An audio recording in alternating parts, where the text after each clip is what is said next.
Subscribe Kalyani Online Classes channel for all exams. नमस्कार साथियों, educational research के objective question series के इस भाग 6 में आप सभी का हार्दिक स्वागत है। चलिए दोस्तों, अपने ऑब्जेक्टिव क्वेश्चंस की ओर चलते हैं।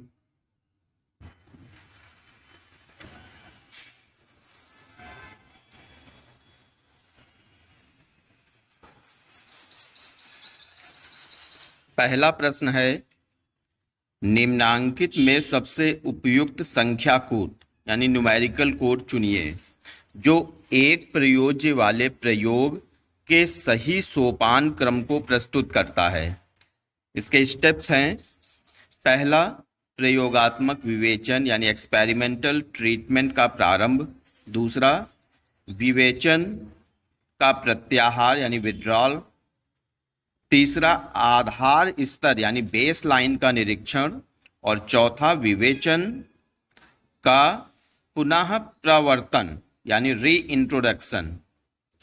तो साथियों, जो एक प्रयोज्य वाले प्रयोग होते हैं यानी सिंगल एक्सपेरिमेंट जो होते हैं, उसमें दो फेस होते हैं, फेस ए और फेस बी। फेस ए में जो है हम उसमें बेस लाइन या नो ट्रीटमेंट फेस प्रयोग से पहले सब्जेक्ट का बिहेवियर चेक करते हैं और फेस बी में सेम बिहेवियर को एक्सपेरिमेंटल कंडीशन में जब ट्रीटमेंट दिया जा रहा हो उसको नोट करते हैं। तो स्टेप्स की अगर हम बात करें तो सबसे पहले फेस ए आएगा, उसके बाद फेस बी आता है और फेस बी जो है बेस लाइन यानी यहाँ पे स्टेप थर्ड होगी। उसके बाद में जो है फेस बी स्टार्ट होता है जिसमें एक्सपेरिमेंटल ट्रीटमेंट दिया जाता है और उसके व्यवहार को नोट किया जाता है यानी जो सेकंड पॉइंट है यहाँ पे विड्रॉल, और इसके बाद में री इंट्रोडक्शन दोबारा होता है। तो यहाँ पे अगर हम स्टेप्स की बात करें तो सबसे पहले स्टेप थर्ड होगी, उसके बाद स्टेप फर्स्ट, फिर सेकंड और लास्ट में फोर्थ। तो यहाँ पे ऑप्शन जो खा है, सेकंड ऑप्शन, ये सही होगा। नेक्स्ट क्वेश्चन है, एक मनोवैज्ञानिक ने सेना के लिए एक परीक्षण का विकास किया।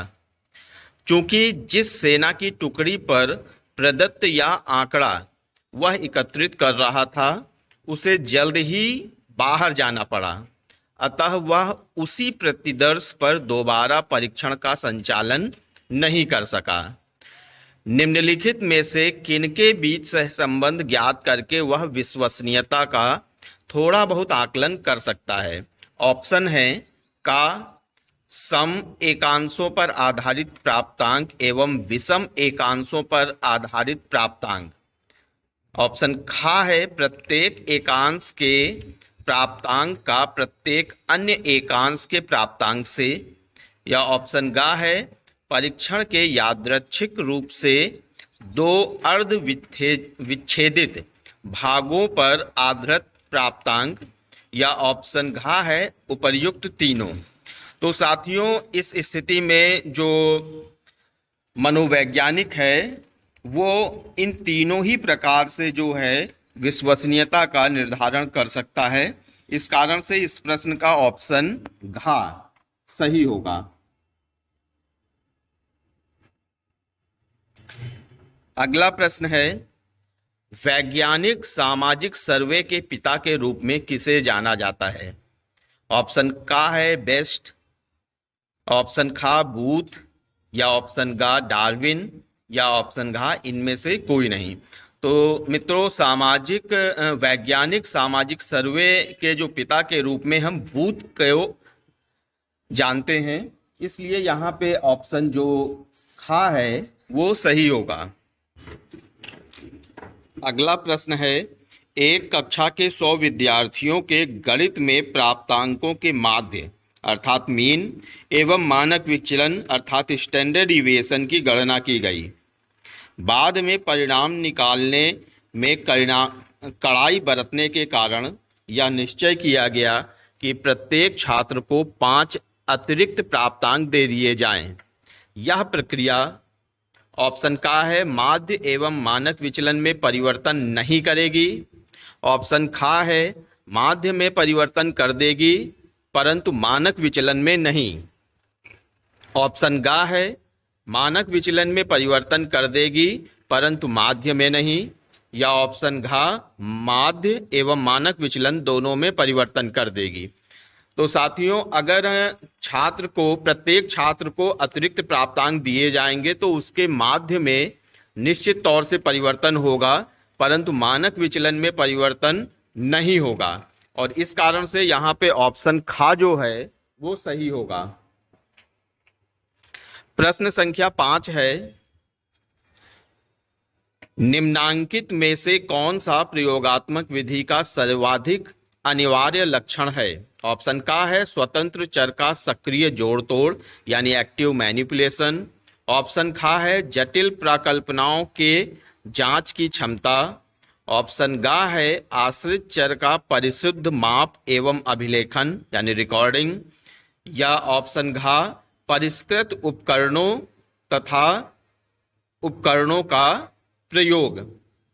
तो साथियों, जो यहाँ पे ऑप्शन खा, गा और घा हैं वो सभी प्रकार के शोधों के में देखने को मिलते हैं, लेकिन जो ऑप्शन का है स्वतंत्र चर में एक्टिव मैनिपुलेशन, ये प्रयोगात्मक विधि का एक अनिवार्य लक्षण है और इस कारण से यहाँ पे ऑप्शन का जो है वो सही होगा। अगला प्रश्न है, आश्रित चर यानी डिपेंडेंट वेरिएबल वह होता है जो ऑप्शन का है स्वतंत्र चर के पहले आता है। ऑप्शन खा है स्वतंत्र चर के साथ साथ रहता है। ऑप्शन गा है स्वतंत्र चर के परिणाम स्वरूप उत्पन्न होता है। या ऑप्शन घा स्वतंत्र चर से संबद्ध नहीं होता है। तो साथियों, स्वतंत्र चर में जोड़ तोड़ करके उसके इस परिवर्तन का प्रभाव का अध्ययन हम आश्रित चर पर करते हैं, यानी जो आश्रित चर है वो स्वतंत्र चर के परिणाम स्वरूप उत्पन्न होता है और इस कारण से इस प्रश्न में ऑप्शन गा जो है वो सही होगा। नेक्स्ट क्वेश्चन है, जब कोई शोधकर्ता किसी घटना का अध्ययन करता है तथा पश्चात दर्शन करते हुए इनके कारणों की खोज करता है तो वह एक ऐसा शोध कर रहा होता है जिसे कहा जाता है प्रयोगशाला शोध, क्षेत्र शोध, सर्वे शोध या एक्स पोस्ट फैक्टो शोध।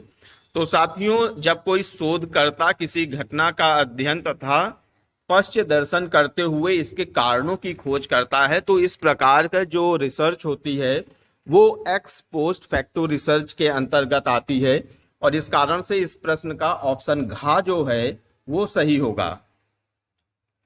अगला प्रश्न है, प्रतिसंतुलन का यानी काउंटर बैलेंसिंग का प्रमुख लाभ यह है कि इसके द्वारा प्रयोगकर्ता विलोपित करता है एक्सपेरिमेंटल इफेक्ट का, डिमांड कैरेक्टरिस्टिक्स को। या ऑप्शन गा स्वतंत्र चर की त्रुटियों का या स्वतंत्र चर के मिश्रण का। तो साथियों, काउंटर बैलेंसिंग के द्वारा जो प्रयोग करता है वो स्वतंत्र चर के मिश्रण का जो है विलोपन करता है और इस कारण से इस प्रश्न का ऑप्शन घा जो है वो सही है। अगला प्रश्न इस प्रकार है, एक सहसंबंधात्मक अध्ययन यानी कोरिलेशन स्टडी में स्वतंत्र चर में जोड़ तोड़ किस तरह किया जाता है? विभेदनात्मक रूप से, प्रयोगात्मक रूप से, चयनात्मक रूप से या ऑप्शन घा खा और गा दोनों ढंग से। तो साथियों, जो कोरिलेशन स्टडी में इंडिपेंडेंट वेरिएबल में हम मैनिपुलेशन जो है वो चयन के द्वारा करते हैं, सिलेक्शन के द्वारा करते हैं और इस कारण से इस प्रश्न का ऑप्शन गा जो है वो सही होगा। प्रश्न संख्या 10 है, निम्नलिखित में से किस प्रतिदर्शन विधि में प्रतिदर्श जीव संख्या का उत्तम प्रतिनिधित्व नहीं करता है।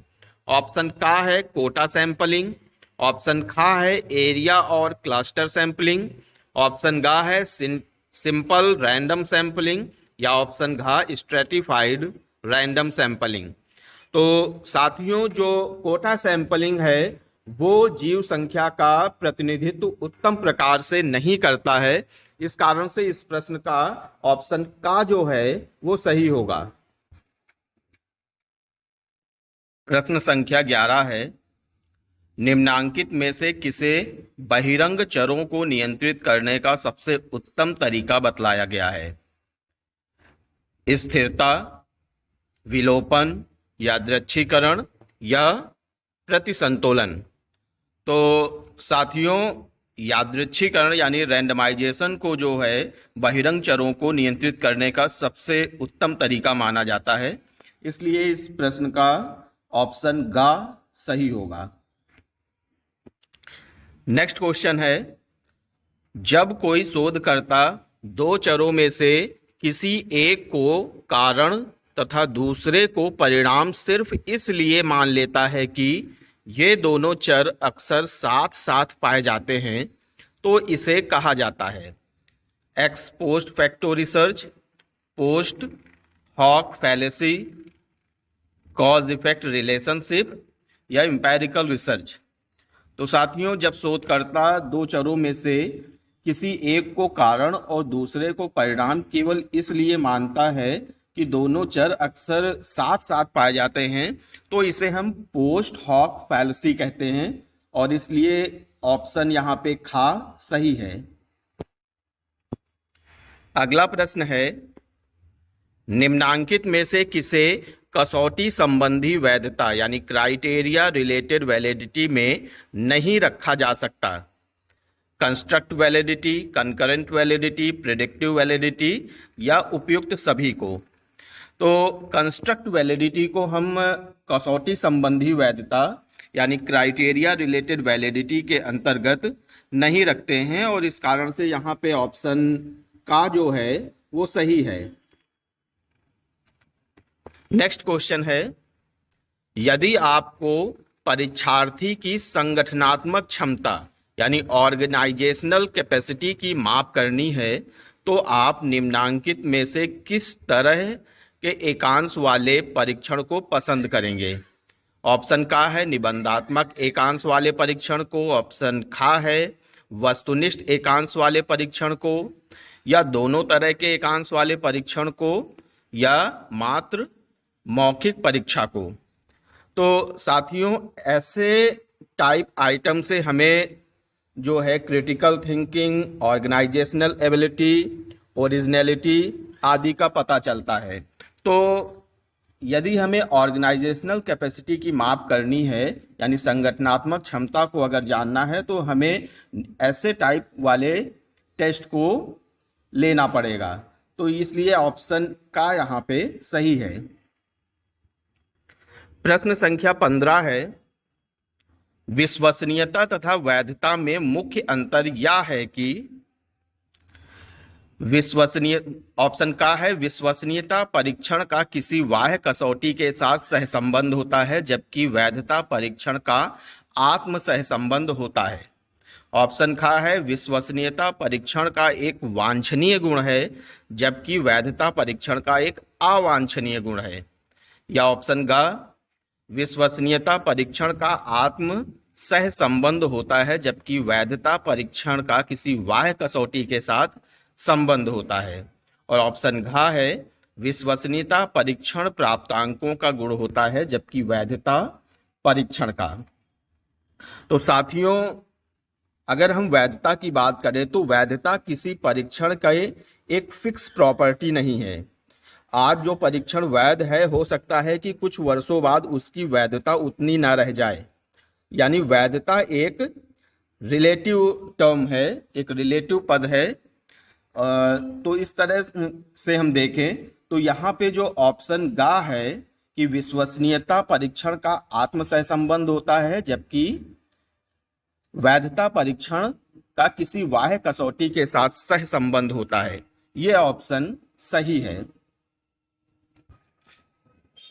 प्रश्न संख्या 16 है, किसी मानक अर्थात नॉर्म की उपयुक्तता का मूल्यांकन करने के लिए मनोवैज्ञानिकों द्वारा 3 कसौटियों का उपयोग किया जाता है, जिसे 3 R's कहा जाता है। वे हैं, ऑप्शन का है रिप्रेजेंटेटिवनेस, रेलिवेंस एंड रिसेसी।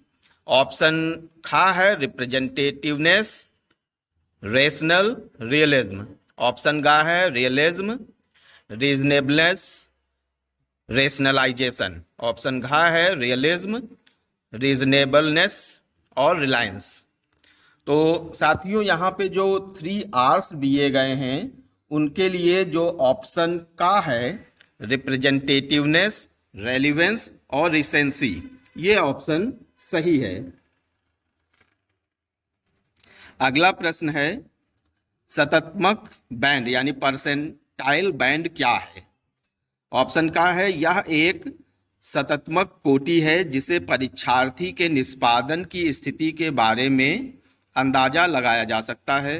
ऑप्शन खा है यह शतात्मक कोटि का एक ऐसा प्रकार है जिसके भीतर वास्तविक शतात्मक कोटि होते हैं। या ऑप्शन गा, यह शतात्मक कोटि का एक ऐसा प्रकार है जिसके बाहर वास्तविक शतात्मक कोटि होता है। या अंतिम ऑप्शन घा, यह शतात्मक कोटि का ऐसा प्रसार है जो व्यक्ति के प्राप्तांकों को सही अर्थ प्रदान करता है। तो साथियों, जो शतात्मक बैंड है यानी परसेंटाइल बैंड है, वो एक ऐसा रेंज है जिसके भीतर वास्तविक परसेंटाइल रैंक होती है। तो इसलिए यहाँ पे जो ऑप्शन खा है वो सही है। नेक्स्ट क्वेश्चन है, निम्नांकित में से किसे परसेंटाइल नॉर्म का सबसे प्रमुख दोष माना जा सकता है? ऑप्शन का है इस तरह के मानक में प्रतिशत के साथ प्रायः संभ्रांति यानी कंफ्यूजन हो जाया करता है। ऑप्शन खा है शतात्मक मानक पर आधारित मापनी की इकाई असमान होती है। ऑप्शन गा है शतात्मक मानक का परिकलन कठिन है। या ऑप्शन घा शतात्मक मानक एक आत्मनिष्ठ मानक है। तो साथियों, शतात्मक मानक यानी परसेंटाइल नॉर्म की सबसे प्रमुख लिमिटेशन पूरे मापनी में अनइक्वल यूनिट्स का होना है। परसेंटाइल नॉर्म में यह देखा जाता है कि जो परसेंटाइल स्केल के बीच जो परसेंटाइल अगर 40 से 60 है के रॉ स्कोर में होने वाले थोड़े से भी परसेंटाइल रैंक में थोड़े से भी अगर अंतर होता है तो परसेंटाइल रैंक में कई बिंदुओं तक का अंतर हो जाता है। परंतु जो परसेंटाइल स्केल है अगर वो बिल्कुल छोर वाले हैं यानी अगर परसेंटाइल 10 है या परसेंटाइल 90 है, उस समय पे अगर मूल प्राप्तांकों में अधिक अंतर से जो है परसेंटाइल रैंक में बहुत ज़्यादा अंतर नहीं होता है। इस कारण से परसेंटाइल नॉर्म में एक तरह से अनइक्वल यूनिट्स से प्राप्तांकों के जो है रियल इंटरप्रिटेशन में अंतर हो जाता है, जिस कारण से हम इसे अच्छा नहीं मानते हैं और ये एक मुख्य लिमिटेशन के अंतर्गत आता है। तो इस तरह से यहाँ पर अगर हम ऑप्शन पे देखें तो यहाँ ऑप्शन खा यानी शतात्मक मानक पर आधारित मापनी की इकाई असमान होती हैं, ये एक प्रमुख लिमिटेशन है, प्रमुख दोष है इसका। अगला प्रश्न है, विचलित बुद्धि लब्धि यानी डेविएशनल इंटेलिजेंस कोशिएंट क्या है? ऑप्शन का है एक तरह की बुद्धि लब्धि जिसके आधार पर व्यक्तियों की बुद्धि मापी जाती है। ऑप्शन खा है एक तरह का प्रमाणिक प्राप्तांक मानक है। ऑप्शन गा मानसिक रूप से कमजोर व्यक्तियों की बुद्धि लब्धि है। या ऑप्शन घा मानसिक रूप से प्रबुद्ध व्यक्तियों की बुद्धि लब्धि है। तो साथियों, विचलित बुद्धि लब्धि या डेविएशन इंटेलिजेंस कोशिएंट जो है एक तरह का स्टैंडर्ड स्कोर्स नॉर्म्स होता है, इसलिए यहाँ पे ऑप्शन जो है वो खा सही है। अगला प्रश्न है, प्राप्तांक लेखक विश्वसनीयता से क्या तात्पर्य है? ऑप्शन का है प्राप्तांक लेखन करने वाले व्यक्ति के निर्णयों में संगतता यानी कंसिस्टेंसी से। ऑप्शन बी है प्राप्तांक लेखन करने वाले व्यक्तियों के निर्णयों में असंगतता से। या ऑप्शन का प्राप्तांक लेखन करने वाले व्यक्तियों के निर्णयों में पूर्वाग्रह से। या ऑप्शन घा उपयुक्त में से किसी भी तथ्य से नहीं। तो स्कोरर रिलायबिलिटी से हमारा जो तात्पर्य होता है स्कोरिंग करने वाले व्यक्ति के निर्णयों में कंसिस्टेंसी से उसका अभिप्राय होता है, और इस कारण से इस प्रश्न का उत्तर का सही होगा। अगला प्रश्न है, जब किसी परीक्षण की वैधता ज्ञात करने के लिए एक वैसा प्रतिदर्श का चयन किया जाता है जिसका प्रयोग पहले नहीं किया गया है, परंतु प्रतिदर्श उसी जीव संख्या से लिया गया है जिससे पहले के प्रतिदर्श लिए गए हैं, तो उस प्रक्रिया को हम क्या कहते हैं? तो साथियों, इस प्रक्रिया को हम क्रॉस वैलिडेशन के नाम से जानते हैं, यानी क्रॉस वैधता के नाम से जानते हैं। इसलिए यहाँ जो चारों विकल्प दिए गए हैं उसमें पहला यानी विकल्प का सही है।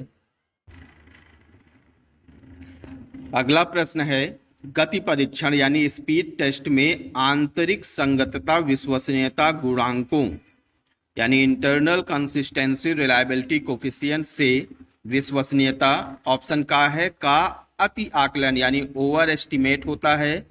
ऑप्शन खा है का न्यून आकलन यानी अंडर एस्टिमेट होता है। ऑप्शन गा अप्रभावित होता है। या ऑप्शन घा का वास्तविक मान वस्तुतः बढ़ जाता है।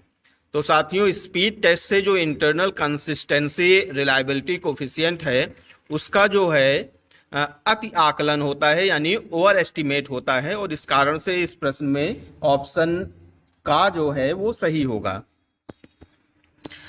नेक्स्ट क्वेश्चन है, जब कोई परीक्षण ऐसा है जिसके एकांशों का प्राप्तांक लेखन 0 या 1 ना करके अन्य अंकों की मदद से किया जाता है, तो इसकी विश्वसनीयता ज्ञात करने की उत्तम विधि होगी।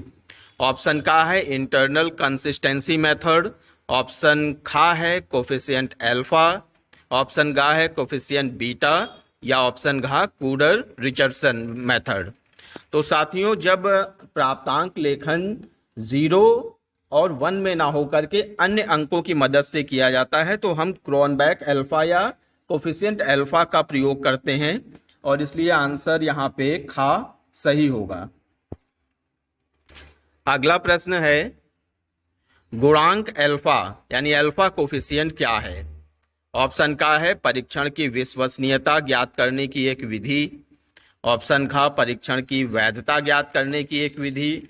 ऑप्शन गा है एकांश विश्लेषण की एक विधि। या ऑप्शन घा एक तरह का मानक है जिसका प्रयोग केवल उपलब्धि परीक्षण में होता है। तो साथियों, कोफिशिएंट अल्फा जो है परीक्षण की विश्वसनीयता अर्थात रिलायबिलिटी ज्ञात करने की एक विधि होती है, और इसलिए आंसर यहाँ पे का सही है। अगला प्रश्न इस प्रकार है, अगर किसी व्यक्ति का बहिर्मुखिता परीक्षण पर आए प्राप्तांक के आधार पे परसेंटाइल रैंक यानी PR 70 है तो उसका मतलब यह होगा। ऑप्शन का है इस व्यक्ति के ऊपर 70% लोगों का प्राप्तांक है। ऑप्शन खा इस व्यक्ति के नीचे 70% लोगों का प्राप्तांक है। या ऑप्शन घा इस व्यक्ति के नीचे 30% लोगों का प्राप्तांक है। या ऑप्शन घा इस व्यक्ति के समान सभी व्यक्तियों का प्राप्तांक 70 पर ही है। तो साथियों, PR 70 का जो मतलब हुआ कि उस व्यक्ति के नीचे 70% लोगों के प्राप्तांक हैं। तो ऑप्शन यहाँ पे खा सही है। अगला प्रश्न है, आयु मानक का निर्माण निम्नांकित में से किसके लिए उपयुक्त होता है? ऑप्शन का वैसे शील गुण जो व्यक्ति के उम्र बीतने के साथ साथ एक क्रमबद्ध परिवर्तन दिखलाते हैं। ऑप्शन खा वैसे शील गुण जो व्यक्ति की उम्र बीतने के बावजूद स्थिर रहते हैं। ऑप्शन गा वैसे शील गुण जिनका विकास दर अन्य शील गुणों के तुल्य होता है, या ऑप्शन घा वैसे शील गुण जिनका विकास दर अन्य शील गुणों के विकास दर के समान होता है। तो साथियों, आयु मानक का निर्माण जो है वैसे शील गुणों जो व्यक्तियों के उम्र बीतने के साथ साथ एक क्रमबद्ध रूप में यानी प्रोग्रेसिव चेंज दिखलाते हैं, वैसे शील गुणों के लिए उपयुक्त होता है। और इस कारण से ऑप्शन यहाँ पे का सही होगा। नेक्स्ट क्वेश्चन है, अगर आप उत्तर प्रदेश राज्य के 16 वर्ष के लड़कियों की ऊंचाई के लिए एक मानक तैयार कर रहे हैं, तो आपके लिए निम्नलिखित में से किस तरह का मानक ज्ञात करना उत्तम होगा? Age norm, grade norm, percentile norm या स्टैंडर्ड स्कोर नॉर्म। तो साथियों, जब हमें जो है किसी बालक या बालिका के किसी भी वर्ग के लिए, किसी भी विशेष आयु वर्ग के लिए अगर हमें मानक बनाना है, तो हम यहाँ पे एज नॉर्म का उपयोग करेंगे, यानी आयु मानक उसके लिए तैयार करेंगे। और इस कारण से इस प्रश्न में ऑप्शन का सही होगा। अगला प्रश्न है, किसी परीक्षण पर आए प्राप्तांक से सही सही अर्थ निकालने के लिए निम्नांकित में से किसकी जरूरत पड़ती है? मानक अर्थात नॉर्म की, रिलायबिलिटी की, वैलिडिटी की या आइटम वैलिडिटी की। तो साथियों, अगर हमें किसी भी प्राप्तांक का कुछ अभिप्राय निकालना है, उसका अर्थ निकालना है, तो हमें उसके करस्पॉन्डिंग जो है वो नॉर्म देखने होंगे, यानी मानक की जरूरत पड़ेगी। इस कारण से इस प्रश्न में सही उत्तर का होगा। अगला प्रश्न है, निम्नांकित मानक यानी नॉर्म्स में से कौन सा मानक का प्रयोग अधिकतर मनोवैज्ञानिक परीक्षणों में किया जाता है? Age norm, grade norm, percentile norm या स्टैंडर्ड स्कोर नॉर्म। तो साथियों, जो परसेंटाइल नॉर्म्स होता है वो सबसे ज़्यादा मनोवैज्ञानिक परीक्षणों में निकाला जाता है। अधिकांश मनोवैज्ञानिक परीक्षणों में हम मनोवैज्ञानिक परीक्षणों में परसेंटाइल नॉर्म्स का प्रयोग करते हैं, इसलिए इस प्रश्न में ऑप्शन गा सही होगा। प्रश्न संख्या 30 है, मानक किसी परीक्षण पर प्रतिनिधिक प्रतिदर्श यानी रिप्रेजेंटेटिव सैंपल के प्राप्तांकों का ऑप्शन का माध्य या माध्यिका होता है, ऑप्शन खा स्टैंडर्ड डिविएशन होता है, ऑप्शन गा मोड होता है या ऑप्शन घा इनमें से कुछ नहीं होता है। तो साथियों, नॉर्म यानी मानक जो है वो किसी भी रिप्रेजेंटेटिव सैंपल के प्राप्तांकों का मीन या मीडियन होता है, और इसलिए ऑप्शन का यहाँ पे सही है। अगला प्रश्न है, रूलन सूत्र द्वारा जो विश्वसनीयता ज्ञात की जाती है उसका आधार होता है। ऑप्शन का है पूरे परीक्षण के सभी एकांशों का 2 भागों में विभाजन होना, ऑप्शन खा है परीक्षण की विश्वसनीयता का तकनीकी अर्थ, ऑप्शन गा परीक्षण की विश्वसनीयता से प्राप्तांकों की संगति या ऑप्शन घा इनमें से कुछ नहीं। तो साथियों, रूलन सूत्र द्वारा आंतरिक संगति विश्वसनीयता यानी इंटरनल कंसिस्टेंसी रिलायबिलिटी का मापन का आधार विश्वसनीयता का तकनीकी या तार्किक परिभाषा है। इस सूत्र से एरर वेरिएंस के आधार पर परीक्षण की विश्वसनीयता ज्ञात की जाती है। इस सूत्र द्वारा परीक्षण की रिलायबिलिटी ज्ञात करने में ऑड इवन मेथड या कोई अन्य विधि द्वारा परीक्षण को हम 2 भागों में बांट लेते हैं और फिर प्रत्येक उत्तरदाता या व्यक्ति के विषम संख्या वाले एकांशों और सम संख्या वाले एकांशों पर आए एकांशों पर कुल प्राप्तांकों को एक दूसरे से घटाकर उसका हम एरर स्कोर ज्ञात करते हैं और इसके आधार पर हम एरर वेरिएंस ज्ञात करते हैं। फिर हम सूत्र जो कि रूलन का फॉर्मूला है उसकी मदद से हम उस परीक्षण की रिलायबिलिटी को ज्ञात करते हैं। तो साथियों, यहाँ पर जो ऑप्शन खा है परीक्षण की विश्वसनीयता का तकनीकी अर्थ, वह इस प्रश्न के लिए सही उत्तर होगा।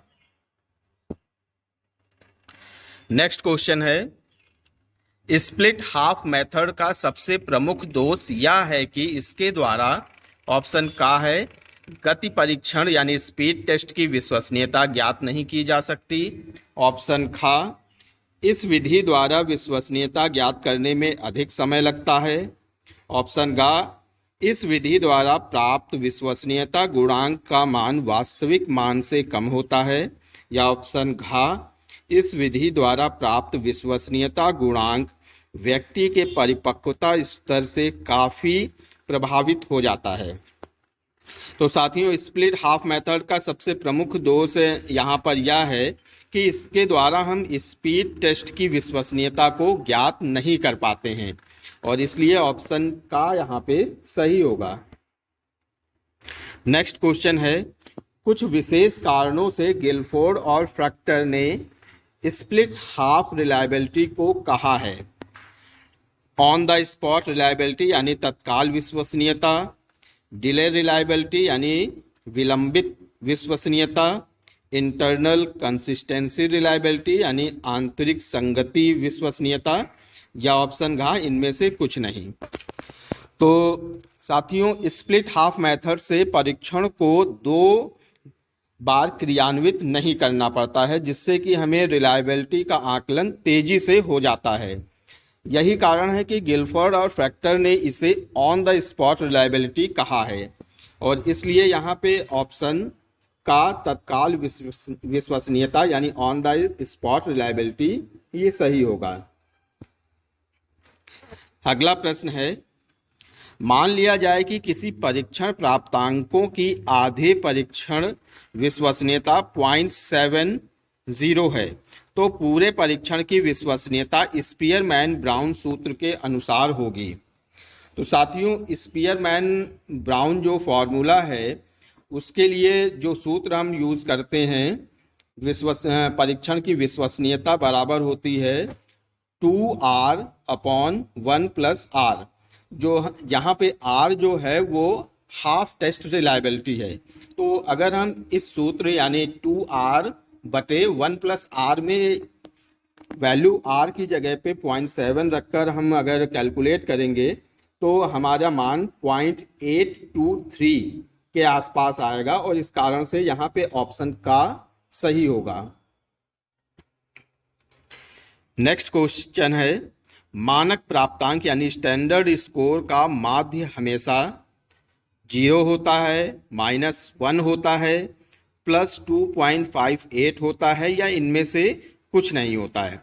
तो साथियों, स्टैंडर्ड स्कोर का मीन हमेशा 0 होता है और इसलिए ऑप्शन का यहाँ पे सही है।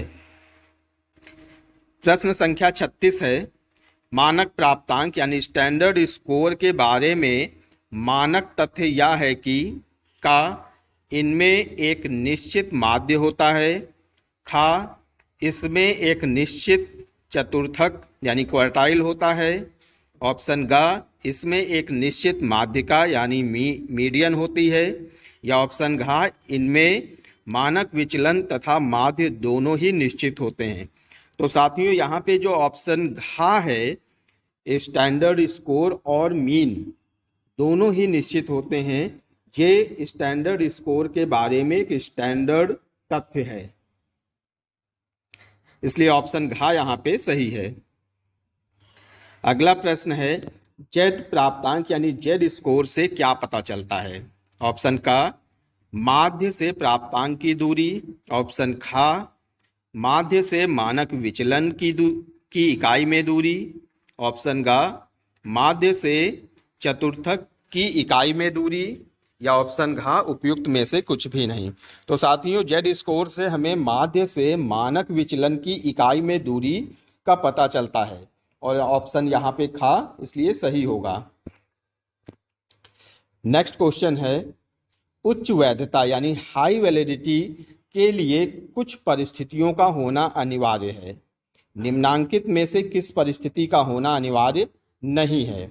ऑप्शन का है विभिन्न कठिनता स्तर के एकांश, ऑप्शन खा एकांशों के बीच निम्न अंतर संबंध, या ऑप्शन गा परीक्षण की पर्याप्त लंबाई, या ऑप्शन घा प्रतिदर्श की सीमित क्षमता। तो साथियों, यहाँ पे जो भी परिस्थितियाँ दी गई हैं उसमें अगर हम देखें तो ऑप्शन घ जो है प्रतिदर्श की सीमित क्षमता, ये हाई वैलिडिटी के लिए अनिवार्य परिस्थिति नहीं है। इस कारण से ऑप्शन घ यहाँ पे सही होगा। अगला प्रश्न है, उच्च विश्वसनीयता के लिए कई परिस्थितियों की जरूरत होती है, निम्न में से किसकी जरूरत इसके लिए नहीं होती है।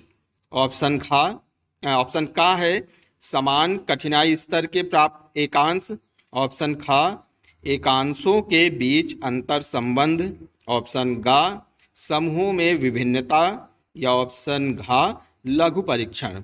तो साथियों, उच्च विश्वसनीयता के लिए जो परिस्थितियां जरूरी होती हैं उसमें लघु परीक्षण यानी शॉर्टर टेस्ट जो है वो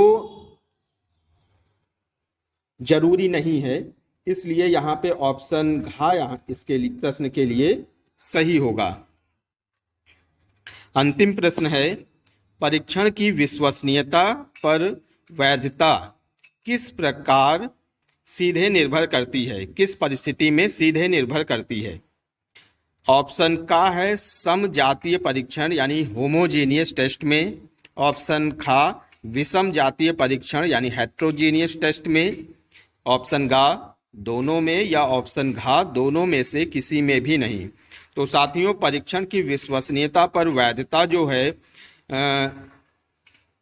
जब परीक्षण समजातीय परीक्षण होते हैं यानी होमोजीनियस टेस्ट होते हैं उस समय पर सीधे सीधे निर्भर करती है, और इस कारण से ऑप्शन का इस प्रश्न के संदर्भ में सही होगा। तो साथियों, ये कुछ महत्वपूर्ण प्रश्न जो कि एजुकेशनल रिसर्च के थे। आशा है कि ये प्रश्न आपके लिए लाभकारी होंगे। अगले वीडियो में कुछ अन्य महत्वपूर्ण प्रश्नों के साथ जल्द ही आपके सामने प्रस्तुत होंगे। तब तक के लिए साथियों, नमस्कार, धन्यवाद।